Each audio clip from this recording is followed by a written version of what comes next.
What do you feel like the Grand Canyon kind of jumped you guys a little bit from the beginning, then you settle in? What kind of led to that, and then how were you guys able to kind of turn it around, do you feel like? Yeah, I thought, just preparing for back-to-back games probably had something to do with that. Probably, with a new team, you can overwhelm them with information a little bit. Then on top of it, they had a great crowd here. And that's what we said, hey, we're going to treat this like it's a Big Ten road game. And, they jumped on us quick, just like could happen in the Big Ten. But how do you respond to that? How do you survive that? And I thought our kids did a good job of surviving it. Second half was a real slog. Both teams kind of, was that fatigue? Was that defense? Was that adjustments? What was that? Probably a little bit of everything. Second game in 2 days, Yeah. Probably a little bit.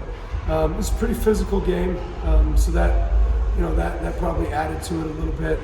I don't know. Yeah, it was one of those games that both teams really wanted to win. I thought they executed. We forced them into a few shot clock violations. I don't think we had any, but it's part of our defense too. It's hard to get shots. Outside of what Bennett did yesterday, the shooting as a group wasn't great these 2 games. But what did you like or not like about how you guys were able to handle yourselves when shots weren't going in? Yeah, two unique teams. One team that plays a lot of ice and ice drop, which is a little bit tricky. We have just a 24-hour period to prepare for it. And then obviously, Ole Miss was complete switch and then side. And so the defenses are so unique. It took us a little bit while to get used to them. Both of them are good defensively and physical, and so it took us a little bit to get used to them. But today was probably the second day in second game in 2 days. Isaiah really gave you guys a lift off the bench. You sent him in there, sent him after 10 for a little bit, but he picked it up offensively as well. What's he given you the last game and a half, really? Yeah, he's just a winner. He's a competitor. He obviously hit shots, which was great. Yeah. And he will hit shots. He's worked on it a lot. He shoots all the time. He makes it all the time. Sometimes it just takes you a little while to get your rhythm. He got his rhythm. This is your first guy as a unit going over 2 time zones, playing back to back. How do you feel like you guys kind of handled those circumstances? Yeah, good. You win 2 games. I thought we fought. I thought we battled. I thought defensively we were fantastic, locked in. We've worked on that all summer. I think offensively we're a work in progress. I don't think we got to the next action very well. Thought we got pretty one-dimensional, but part of winning basketball is it's not going to always look like it did, the first game. Sometimes it's going to look ugly, and then you got to win ugly. That's the best part about this team is whether it's pretty and we score really well. Who can't win when everything's going your way offensively? Who can't win? Can you win when things aren't going your way offensively? Can you survive with other ways? And our kids can. How big were the last 2 games for Cooper? Big time. Yeah, he was great. Yeah, he was great. He's just, he's really done a much better job just with his energy, toughness. He's a competitor. He's been great. How did Kale get on your radar through Bryston from Wyoming? Or? No. Kale got on my radar from me. Okay. And then I told Bryston about him. Bryston got him at Wyoming. So can you kind of walk through how you found him? Well, he's from Springfield, Missouri. We watched him in high school. He's really good. Could really shoot it. Thought he'd be kind of the next point guard for me at Division II. Ended up getting some kind of low major. Bryson went to Wyoming with one of my good friends, and then signed him there.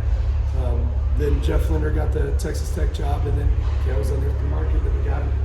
Do you offer him at Northwest? Yeah. Okay. Oh yeah. Yeah, we tried to get him. What? No, I was just to say what has he done? I guess to just kind of earn. Obviously, he's playing heavy minutes right now. Like, what has he done to kind of earn that trust from you? Defensively, he's really good. He can guard guards. He can guard any position. Then he gives us a secondary ball handler. So Bennett doesn't have to dribble up against pressure the whole time. So that certainly helps. Takes care of the ball. He's shooting it good. So he just needs to keep continuing to get better and better. Have you kind of settled into 7-man rotation at this point? No, not at all. Not at all? No. I think some games, Tate, Trevin, Brendan, these guys will be in the mix more consistently. We probably didn't do a great job of getting them in tonight, but those guys will be in the mix. 100%. Yeah, Trev's there. This is a tricky game, and then Tate obviously played some minutes. He got his feet wet, and then Brendan will be there too. How have you seen, with going back to Kale, how have you seen him grow from last season to this season? And just more consistent, just emotionally more consistent. more like just that edgy competitor that we search for, more dependable in regards to that. So just need to keep him down that path. Do you have a MTE schedule for next year yet? No. Where do you want us to go? Players? I tried. They won't let us in. They won't let you guys in? No. Expanded field? No, I don't know. They told us no. I tried. Okay. Thanksgiving, you guys won this on Thanksgiving Eve. Thanksgiving coming up. What are you thankful for? You know, I'm thankful for the guys in the locker room. Obviously, you're thankful for your family, thankful for all those things, but you know, I'm thankful for those guys in the locker room that you know, it is hard. Like, college basketball's hard. And there's a lot of pressure on those kids, and a lot of them have to sacrifice a lot of things. You know, yesterday in particular, we had Brendan was going into the game. We had him at the scores table. And Coop hit a 3, got a big rebound, and might have hit a 2 right after it. And Brendan came back and he said, let's just leave him in. And that's a senior that's played extended minutes at a high level that did that. I'm thankful for guys like him. You know, we're blessed to be able to coach guys like him. It allows us to be great. You know, his ability to sacrifice, and everybody's on this team's ability to sacrifice is pretty special. What's your schedule now getting back? Do you guys just get back? Do you let them go home for a couple of days? How does that work? We'll get back to work. We got Michigan State. When is that? Tuesday.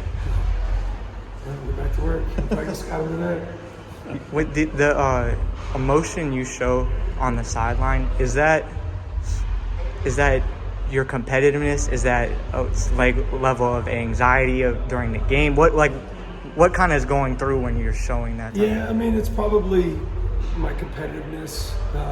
You know, I think you did a little bit of story on the temper. It's not a temper per se, but it is a I think there's an edgy competitiveness that needs to occur to be able to be good.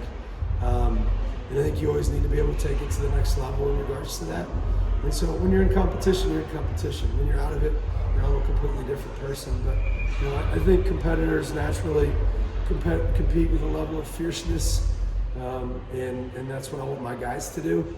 And sometimes, you know, I want them to compete with some emotions, and that's important to be able to harness those emotions, not get too far down the path, but you know, the old deal is you can tame a fool a lot quicker than you can resurrect a corpse.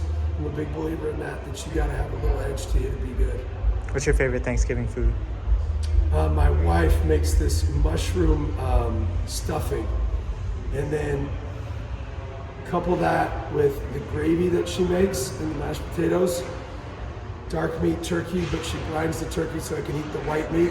So it's turkey, mashed potatoes, mushroom stuffing, the turkey's brined so it's completely juicy, and then I could probably put an IV of gravy in me. I mean, that's how much gravy I eat. I said favorite food, not That's foods. foods. Oh, favorite plate. All of it. Favorite plate. All of it. You can't. There's no such thing as a favorite food on Thanksgiving. All right. There's 3 things: mashed potatoes, whatever stuffing you like.